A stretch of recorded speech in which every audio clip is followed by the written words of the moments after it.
Anamalai, a valuable part of the Western Ghats, which once housed bountiful natural forests, was deforested and converted into a desertified land by the Britishers over 100 years ago.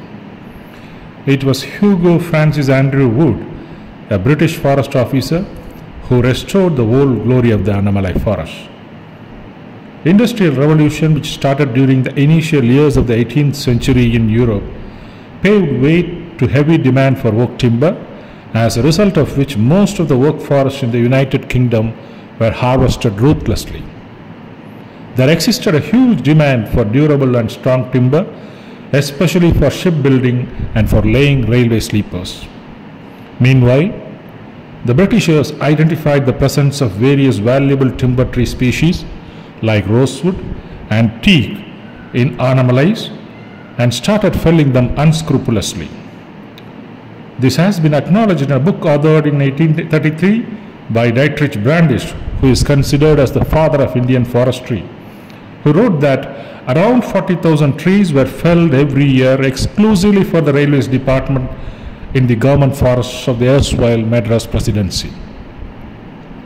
Due to continuous devastating desertification of Anamalai's natural virgin forests over the years, the entire landscape changed, with precipitation getting reduced drastically and wild animals started migrating towards human habitations. It was then that the Britishers understood the need to restore the ecosystem by planting trees, and subsequently the Britishers established a forest department in the year 1855. Many British foresters tried in vain to restore the lost glory of Anamalai, and finally Hugo Wood was given the task of restoration. In September 1915, Hugo Wood was appointed as the District Forest Officer of Coimbatore South Division and was posted at Topslip. Hugo Wood then traversed through the entire tract of Anamalai and submitted a report which persuaded the government to stop unscientific and impromptu harvesting of trees. Having understood the importance of the native tribes in protecting and restoring the ecosystem, Hugo Wood befriended them and restored their rights, which brought back large masses of tribal people who had earlier migrated from Anamalai. He categorically denied supply of timber to the Britishers during the First World War. He was also instrumental in bringing various reforms, which included harvesting only trees above 25 years of age and compensatory planting of 4 seedlings for every felled tree. By utilizing the work skill of the tribal people, furniture were made from the already harvested trees, which were sold to the government offices, and the revenue earned was used for raising and planting new seedlings.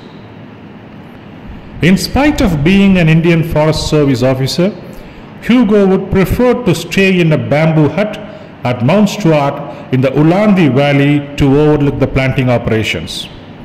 During his leisure time, he used to carry teak seeds, which were sown using his walking stick while walking.